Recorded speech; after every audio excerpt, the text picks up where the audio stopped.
Quand tu oublies tout ce qui se passe à côté de toi, que tu seras capable d'entrer dans la présence de Dieu. Parce que si tu n'entres pas dans la présence de Dieu, il n'y aura aucun avantage à venir à l'église. Alléluia. Alléluia. Et je prie que le Seigneur exauce ma prière ce soir, ce matin. Qu'il te donne la capacité d'entrer dans sa présence. Qu'il te donne la capacité d'entrer chaque fois dans sa présence. C'est là qu'il y aura une différence dans ta vie. Est-ce que l'église peut dire Amen? Mais si tu viens à l'église et que tu n'entres pas dans la présence de Dieu, tu cours le risque de sortir de l'église de la même façon que tu étais venu. Est-ce que quelqu'un est en train de m'entendre? Est-ce que celui qui m'entend peut dire Amen? Apprends désormais. Chaque fois que tu viens à l'église, chaque fois que tu viens dans cette église, que tu saches que la présence de Dieu est là. Mais non seulement que la présence de Dieu est là, mais toi aussi tu dois profiter de cette présence. Et il faut que tu sois disposé pour entrer dans la présence de Dieu. Parce que si tu n'entres pas dans la présence de Dieu, il y a des choses que tu ne pourras pas obtenir. Est-ce que l'église peut dire Amen? Quand tu étais dehors, des choses que tes mains n'ont pas pu obtenir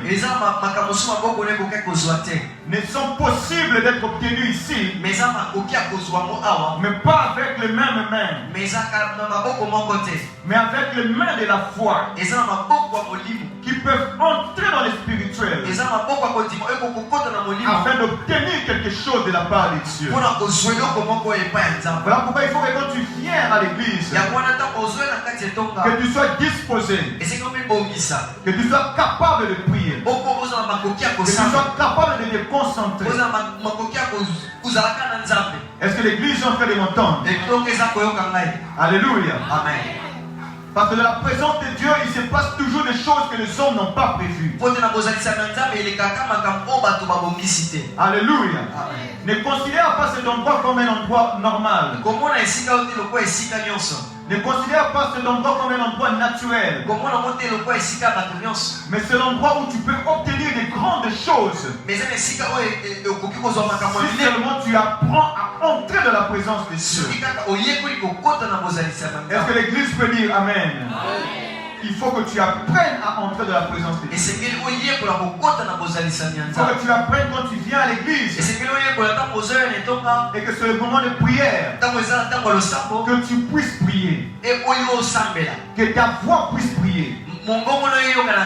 Que ta voix puisse monter en prière. Ne viens pas à l'église, tu fermes la bouche. Alléluia. Amen. Pendant le moment de prière, toi tu fermes la bouche. Quand tu fermes la bouche, rien ne va se passer dans ta vie. Alléluia. Amen. Parce qu'il est écrit, ouvre ta bouche et je la remplirai. Tu peux dire, je ne sais pas comment prier. Mais Dieu te dit, ouvre la bouche pour prier. Et je vais remplir cette bouche. Ta prière peut commencer physique. Mais à un moment donné, l'Esprit de Dieu va prendre la relève. Il va mettre dans ta bouche quoi prier. Et quand cela est en train de se passer, quand cela est en train de se passer dans la présence de Dieu, en même temps son exaucement est en train d'être déclenché. Parce que chaque fois que tu demandes quelque chose qui vient de Dieu, quand ta prière vient de Dieu, quand le Saint-Esprit prend la relève dans la prière, et que tu demandes des choses qui sont dans le cœur de Dieu, ton exaucement est garanti. Ton exaucement est garanti. Mais quand tu viens à l'église et que tu n'as pas pu entrer dans la présence de Dieu, parce que soit tu ne voulais pas ouvrir la bouche pour prier, parce que tu ne voulais pas te séparer des problèmes avec lesquels tu es venu ici, tu cours le risque que rien ne se passe dans ta vie. Mais pourtant Dieu t'a amené ici pour que quelque chose se passe dans ta vie. Et apprends seulement ce que je suis en train de te dire. Que ce soit dans nos cultes de dimanche, que ce soit dans nos cultes de vendredi, apprenons à entrer dans la présence de Dieu. Ainsi le Seigneur sera lui-même le maître du culte. Alléluia. Quand il est le maître du culte, les choses ne se passeront pas forcément comme c'était prévu. Alléluia. Là où il veut enseigner, il enseignera. Ce qu'il veut enseigner, il enseignera. Là aussi il veut te maintenir dans sa présence, il nous maintiendra dans les moments de prière. Alléluia. Amen. Alléluia. Amen. Que l'église apprenne ces choses. Que l'église apprenne ces choses. Que l'église apprenne à entrer dans la présence de Dieu.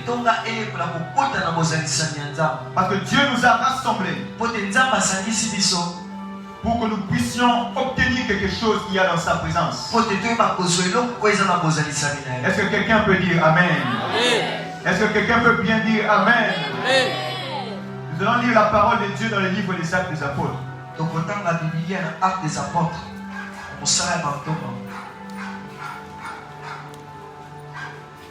allons lire Acte 13, verset 36.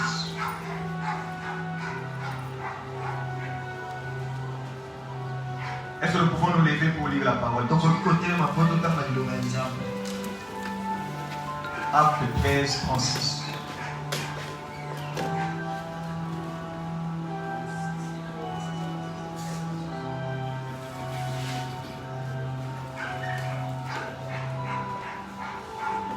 J'ai lu au nom de Jésus. Or, David, après avoir en son temps servi au dessein de Dieu, est mort, a été réuni à ce père et a vu la corruption.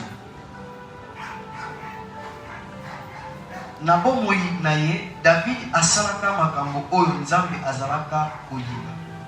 Tango akufaki bakundaki ye esika moko na bakoko na ye. Alléluia. Amen. Je vais relire juste la première partie de ce verset. Or David, après avoir en son temps servi au dessein de Dieu, David asalaka makambo oyo Nzambe azalaki kolinga. Est-ce qu'on peut acclamer la parole de Dieu? Et l'honoration de la sacrifice. Ce verset, c'est ce verset qui nous a permis de partager le thème que nous avons annoncé.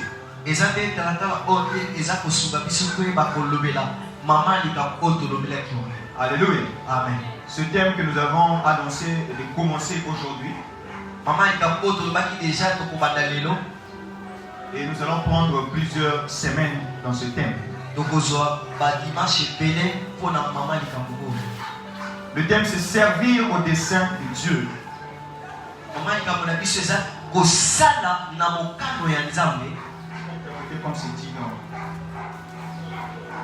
Comme c'est dit dans la Bible libérale. Servir au dessein de Dieu dans ce monde par l'Église. Osala oyo Nzambe alingi na kati na mokili na nzela etonga. Tu peux répéter? Oui. Osalela Nzambe makambo oyo alingi na mokili na nzela etonga. Gloire à Dieu. Amen. Bien-aimé, le Seigneur veut que tu puisses servir au dessein de Dieu. Est-ce que l'Église peut dire Amen? Amen. Parce que dans ce verset que nous avons lu, la Bible nous dit que David avait servi au dessein de Dieu.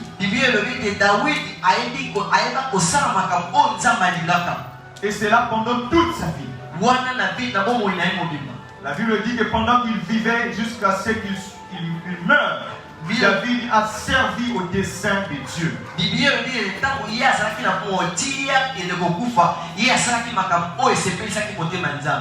Pourquoi ce thème? Pour que nous aussi qui sommes dans ce monde, nous puissions faire la même chose que David a fait. Ça veut dire que pendant toute notre vie, que nous puissions servir au dessein de Dieu. Pendant que nous sommes ici sur la terre. Alléluia. Amen. Que notre vie, nous ne la menions pas de n'importe comment. Alléluia. Amen. Que notre vie ne puisse pas marcher ou prendre n'importe quelle direction.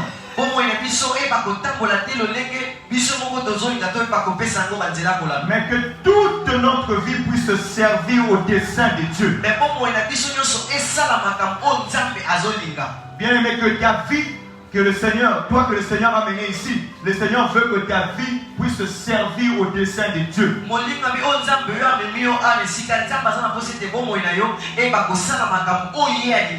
Alléluia. Est-ce que tu peux bien dire Amen? Amen. Le Seigneur veut que ta vie puisse servir à son dessein.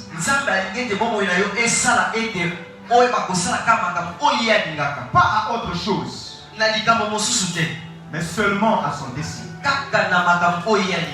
Et servir au dessein de Dieu signifie quoi? Servir au dessein de Dieu veut dire faire la volonté de Dieu. Alléluia. Amen. Que dans toute ta vie, tu puisses faire la volonté de Dieu. Dieu veut que dans toute ta vie, tu puisses faire la volonté de Dieu. Est-ce que quelqu'un est en train d'entendre cela? Amen. Servir au dessein de Dieu veut dire aussi contribuer à l'accomplissement du plan de Dieu.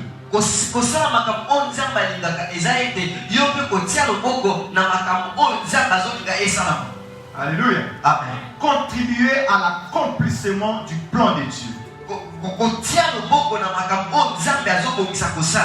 Alléluia. Amen.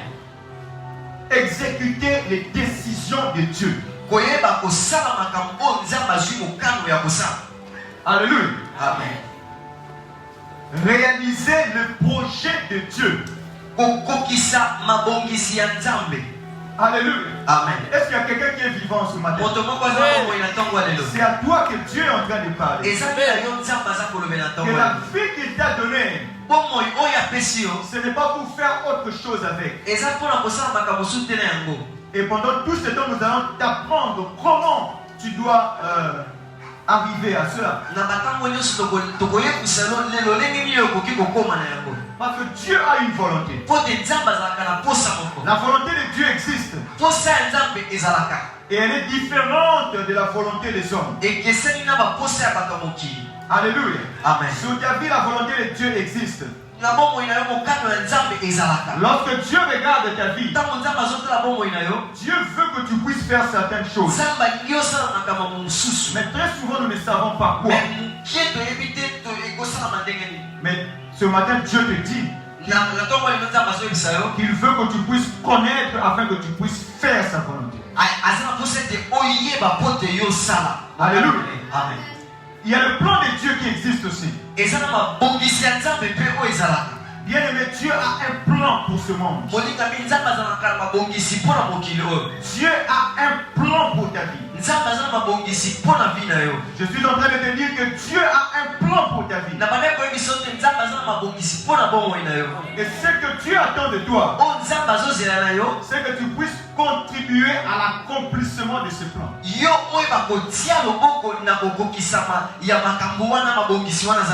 Nous avons dit que Dieu a aussi des décisions qu'il prend. Ce ne sont pas seulement les sorciers qui prennent des décisions de nous faire du mal. Dieu prend aussi des décisions. Dans ce monde, Dieu prend des décisions. Mais les décisions de Dieu doivent être exécutées par les hommes. Alléluia. Amen. Les décisions de Dieu sur ta vie ne seront pas exécutées sans toi-même. Alléluia. Amen. Et Dieu a aussi des projets. Dieu a plein de projets. Et la Bible dit que le Seigneur dit que je connais les projets que je formais pour toi. Oui, Dieu a des projets pour ta vie. Sache que si toi tu ne sais pas ce qui va arriver demain, mais Dieu a un projet pour toi pour demain. Est-ce que quelqu'un est en train de comprendre cela? Lorsqu'un enfant arrive en 6e des humanités, si les parents ont des moyens, les parents vont former le projet de l'aider à aller à l'université. Deux fois l'enfant ne sait pas. Il ne sait pas peut-être dans quelle université les parents sont en train de se préparer pour l'envoyer. Alléluia. Amen. Et de la même façon, peu importe l'étape actuelle de ta vie, sache que Dieu a un projet pour ton lendemain. Dieu a un projet pour voir ce qui doit arriver. Et ce projet-là, Dieu veut le réaliser. Et ce projet-là, c'est un projet de bonheur. Dans ce projet-là, il n'y a pas de malheur. Si tu vois le malheur aujourd'hui, le bonheur est dans le projet de Dieu. Il faut que toi tu apprennes alors que faire pour que le projet de Dieu se réalise. Parce que ton bonheur c'est le projet de Dieu. Je répète encore, ton bonheur c'est le projet de Dieu. Quand Dieu te regarde ce matin, il a un projet pour que tu vives quelque chose de bien. Quand Dieu regarde ta famille, son projet c'est quelque chose de bien pour ta famille. Et c'est toi qui dois travailler pour que ce projet-là soit réalisé. Alléluia. Amen. Que tu puisses travailler pour faire la volonté de Dieu. Que tu puisses contribuer à l'accomplissement du plan de Dieu. Que tu puisses exécuter les décisions de Dieu. Que tu puisses réaliser le projet de Dieu dans ta vie. Mais peu de gens sont capables de faire cela pendant leur vie. Alléluia. Peu de gens seulement. Parce que si quelqu'un arrive à servir au dessein de Dieu comme nous l'avons expliqué,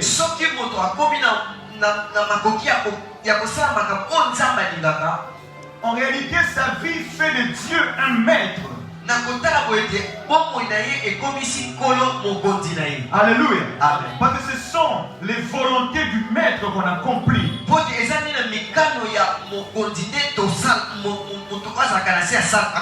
Alléluia. Amen. Et ce matin Dieu veut que tu saches aussi qu'il est un maître.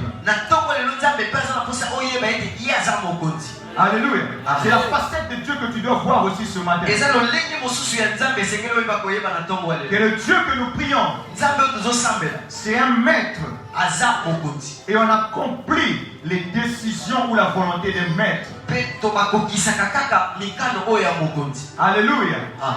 Parce que quand on parle de servir, il y a aussi une définition qui dit ceci. Quand tu es en train de servir quelqu'un, il s'agit de faire pour lui ce que son domestique fait pour lui.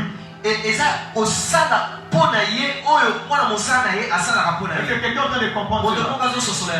Parce que le service, en réalité, on le voit bien lorsqu'il s'agit d'un maître et son domestique ou bien son esclave. Mon sala est banaka malamu, moto na moi na malamu tango tozala mokonzi, pena moi na mosala. Alléluia. Amen. Quand il y a un maître d'un côté Tango zala mokonzi mpadi et un domestique de l'autre, pe moi na mosala mpadi. le domestique fait tout ce que le maître demande. Moi na mosala sala ka nyonso o mokonzi na sekaka. Et si le domestique refuse de faire ce que le maître demande, soki moi mosala boyi ko sala o continue azotine ko sala, il ne peut plus continuer à travailler pour lui. ya ko koba te ko sala. Alléluia. Amen. Et servir Dieu, c'est la même chose. Ko sala nzambe e kokani pe ka lolenge moko. Que tu commences à faire des choses comme ce qu'on doit faire à un maître.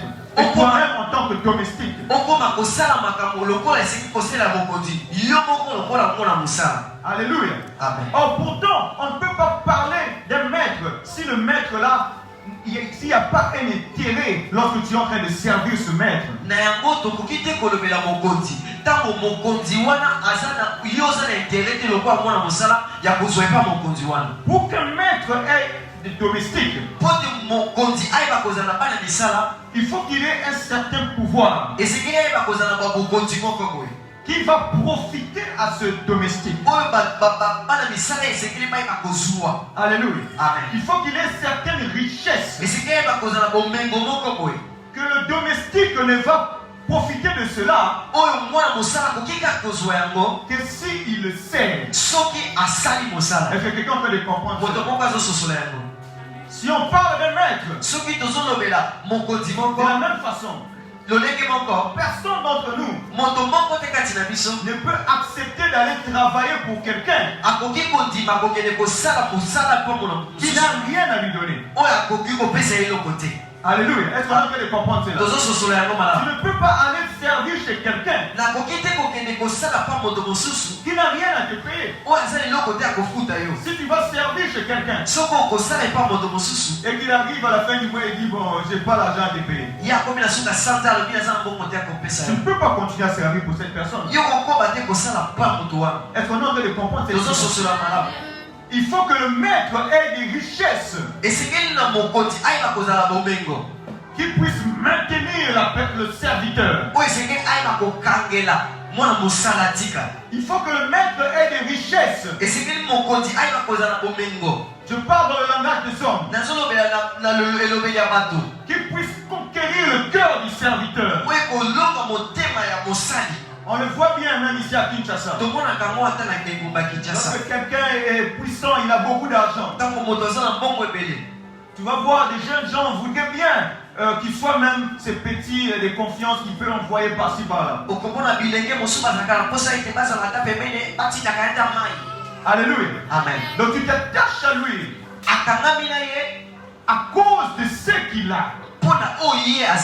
À cause des richesses qu'il y a en lui. Et ton cœur est attaché à lui. Il y a des richesses qu'on parle de maître.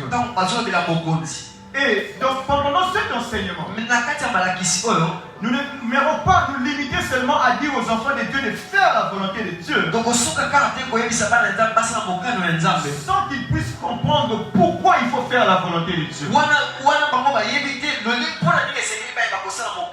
sans qu'ils puissent comprendre l'intérêt de faire la volonté de Dieu. Parce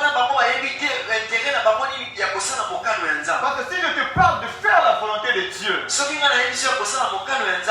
et que tu n'en connais pas l'intérêt, ça sera une théorie pour toi. Tu ne vas pas bien la comprendre. Tu ne vas rien saisir. Mais si tu sais l'intérêt qu'il y a, tu vas t'attacher à ces choses à cause de l'intérêt que tu as vu dans ces choses. Est-ce que l'église peut dire amen? Si le Dieu que nous servons, nous ne connaissons pas les richesses qu'il y a dans ce Dieu,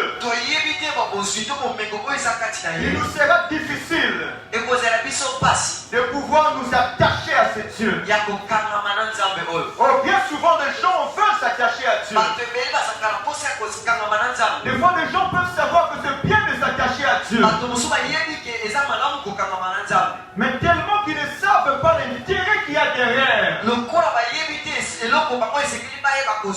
perd de la force de s'attacher à Dieu. Ils se fatiguent dans le chemin de Dieu. Et ils peuvent reculer. Et dans cet enseignement, le Seigneur nous a mis à cœur de pouvoir montrer aux enfants de Dieu les richesses qu'il y a dans notre Seigneur. Les richesses dont nous pouvons bénéficier si nous nous attachons à faire la volonté de Dieu.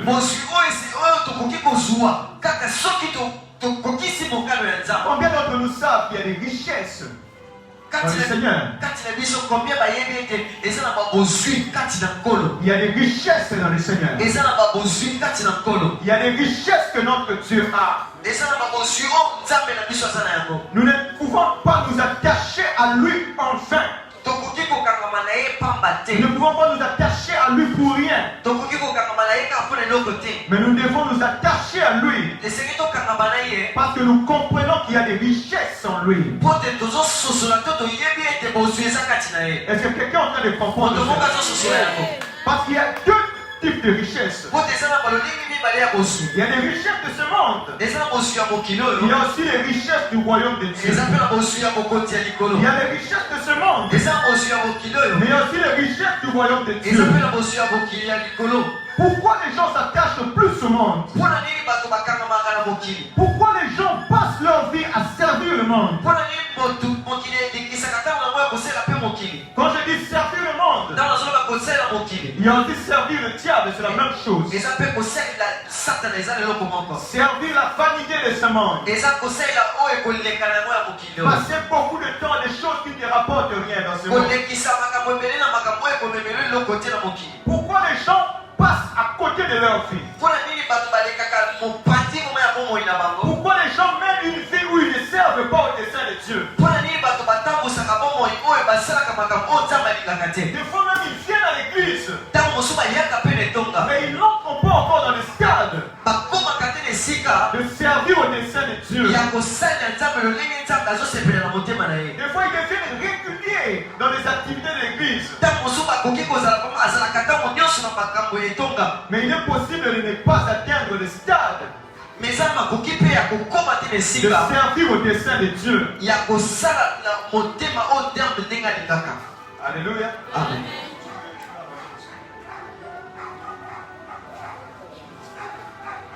Il est possible, bien aimé, que on vienne à l'église, on peut par exemple penser à quelque chose dans cette église, mais finalement, et atteindre dans lequel niveau il y a pour vivre pour la salle.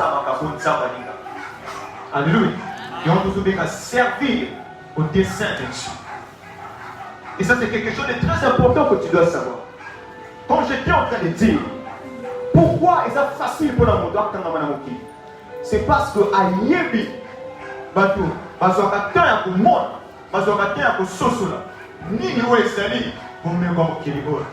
alléluia.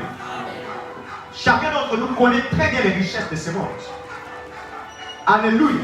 Chacun d'entre nous connaît très bien définir les richesses de ce monde. Chacun d'entre nous sait bien comment les richesses de ce monde fonctionnent. Mais peu seulement savent réaliser ou voir, connaître les richesses de Dieu qu'il y a aussi de notre côté. Et tant que ta vie n'a pas compris qu'il y a des richesses dans notre Dieu, ta vie ne sera pas s'attacher à Dieu. Donc, bon, on a comprendre dans le thé, bon, même si les actes dans l'ensemble de la vie, moi, je peux vous dire que c'est l'ensemble des actes. Parce que quand on a maté, dans mon maître, soit dans mon compte, ceux qui ont payé aucun bénéfice. Est-ce que quelqu'un peut comprendre cela? Voilà pourquoi même le peuple, quand mon peuple, les autres, comme un président, au début, le peuple peut dire que j'aime le président. Mais si, au fur et à mesure, le peuple ne trouve pas un intérêt dans le régime du président, le peuple va finir par parler président. Est-ce qu'on est en train de comprendre? De la même façon,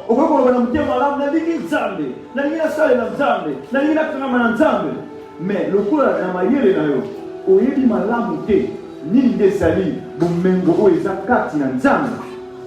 Okoyeba pe, kozala na makasi te. ya kokangama na Nzambe mpona kosala mokano na ye. Comme j'étais en train de dire, il y a les richesses de ce monde, mais il y a aussi les richesses du royaume de Dieu. Alléluia. Et l'Église doit comprendre et découvrir les richesses du royaume de Dieu. Nous allons lire un verset de la parole de Dieu dans le livre de Luc, chapitre 16. Alléluia. Que le Saint-Esprit te donne de comprendre ce message. Nasabe te molimo na Nzambe apesa yo makoki ya kososola maloba na Nzambe. Alléluia. Luc 16, verset 10 jusqu'au verset 12.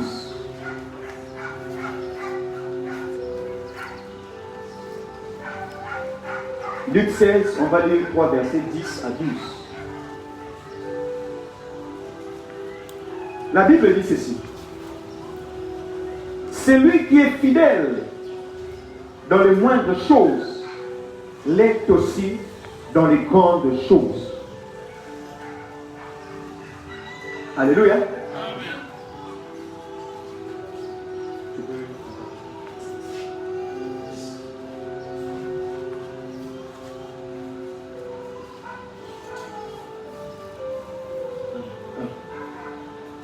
Luc 16, 10.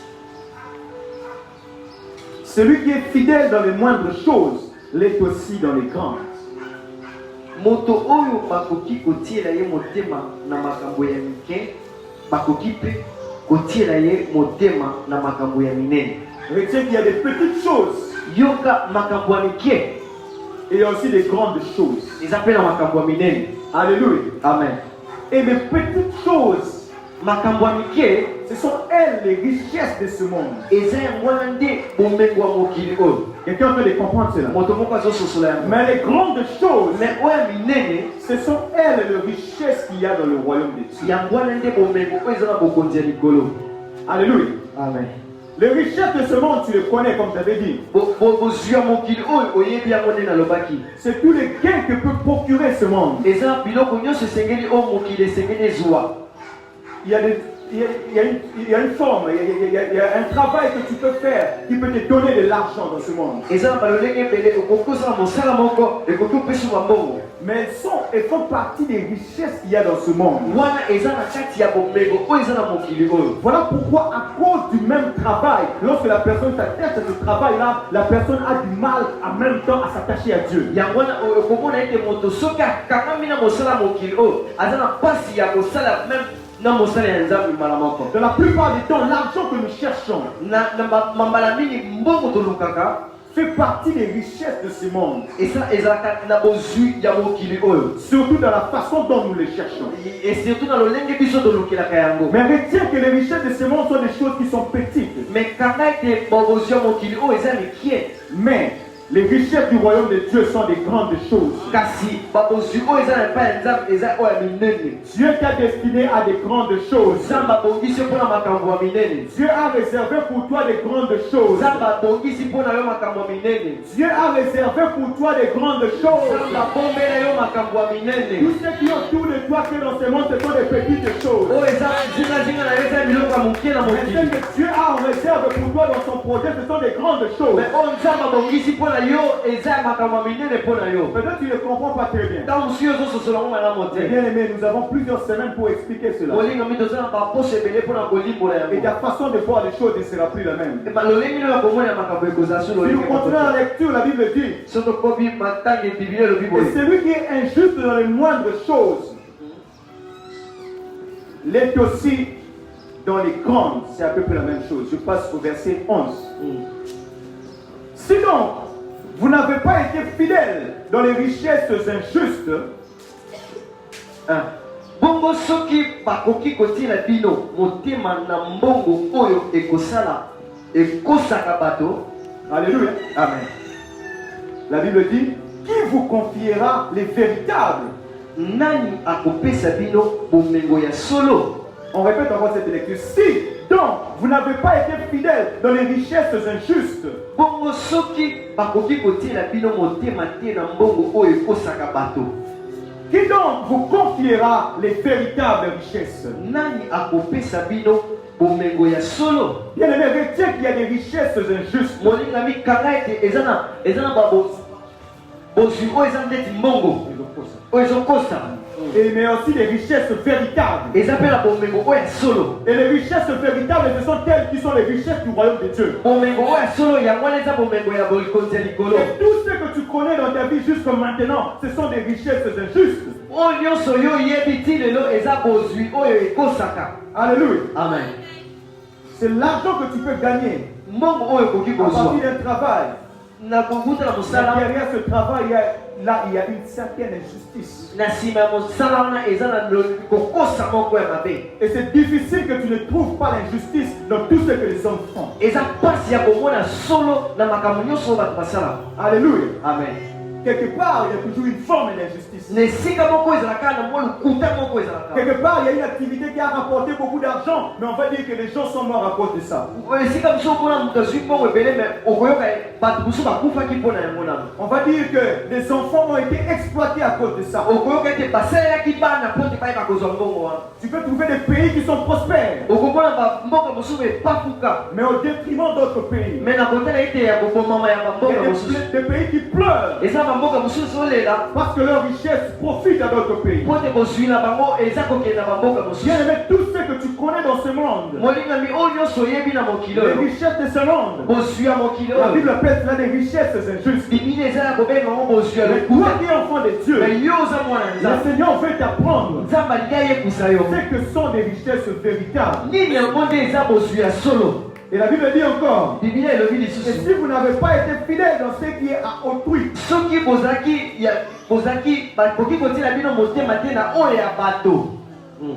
qui vous donnera ce qui est à vous? Alléluia. Amen. Tu peux lire ça dans la parole de Dieu comme on a dit ça, c'est le verset 12. Le verset 12. Si vous n'avez pas été fidèle dans ce qui est à autrui,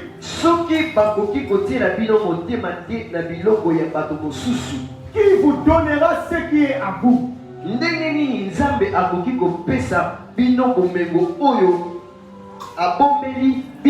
Alléluia. Amen. Bien aimé, les richesses de ce monde sont à autrui. Les richesses de ce monde sont à autrui. Ça appartient à quelqu'un qu'on appelle le diable. Ça appartient à quelqu'un qui s'appelle maman.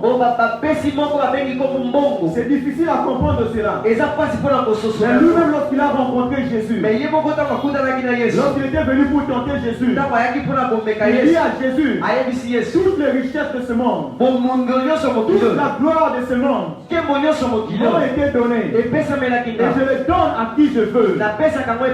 Et toi, adore-moi, serre-moi. Jésus a refusé. Mais pourtant c'est le piège dans lequel tombent plusieurs enfants de Dieu. Toutes les richesses de ce monde sont à autrui et ça appartient à quelqu'un qu'on a cité le nom. Mais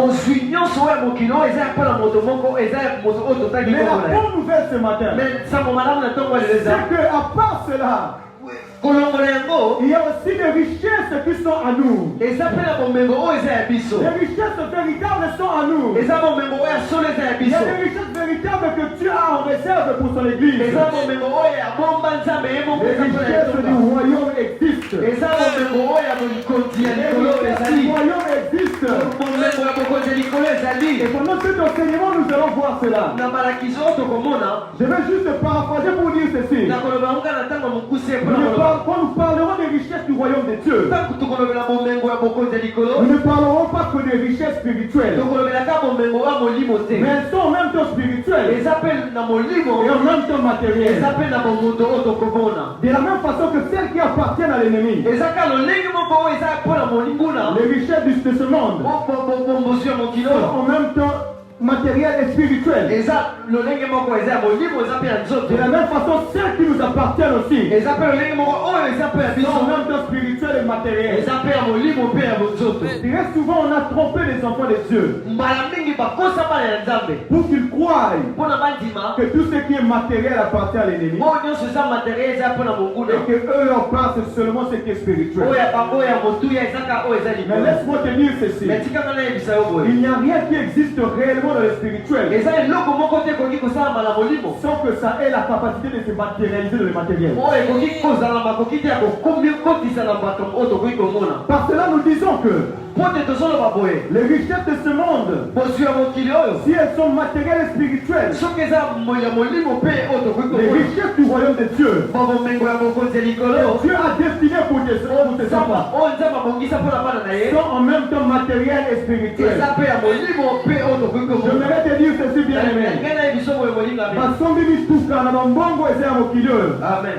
Mais ça la oh nzamba bombi pour la bana nae. Amen, amen. Parce que bibi tuka na mbongo et ça la mokilo. Mais ça la moyen ça va permettre pour bana na biba so bibi tuka. Amen. Bana na nzambe va dire pour la lete ba lo ah bon va so bibi tuka de local. Non, mais bana na nzambe et c'est qu'il va yeba na tongo na lelo que ça la bon mengo ça la kati na nzambe. Pour permettre bango va tele mana mokilo. Amen. Bango va so bibi tuka.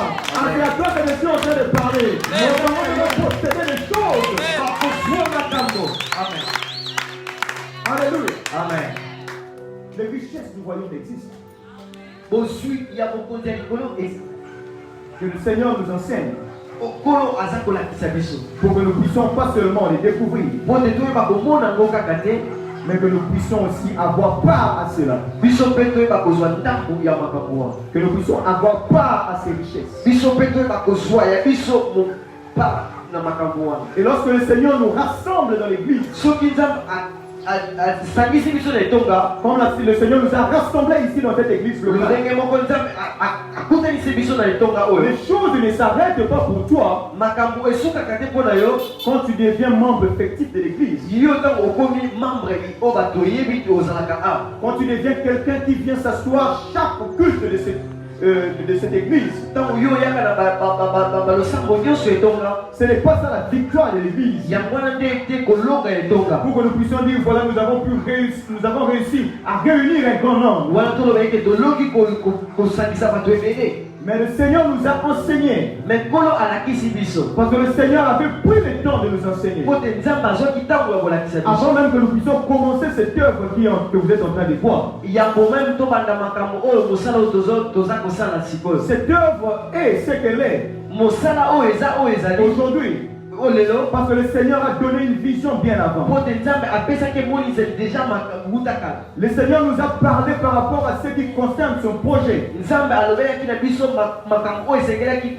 cette église est en train de fonctionner, c'est parce que nous avons accepté d'exécuter le projet de Dieu. Et je voudrais te dire, bien aimé, dans ce projet de Dieu, si tu viens t'asseoir dans cette église, ce n'est pas en ce moment-là que cette église chante la victoire. Mais en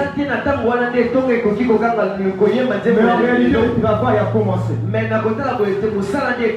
Le travail a commencé. Quand tu viens t'asseoir dans le chef de cette église, nous comprenons que le travail que Dieu nous a donné pour toi vient de commencer.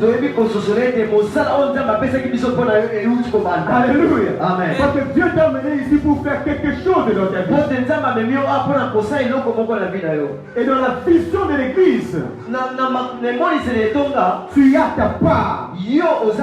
Ta part de bénédiction. Ta part de bénédiction. Ta part de changement.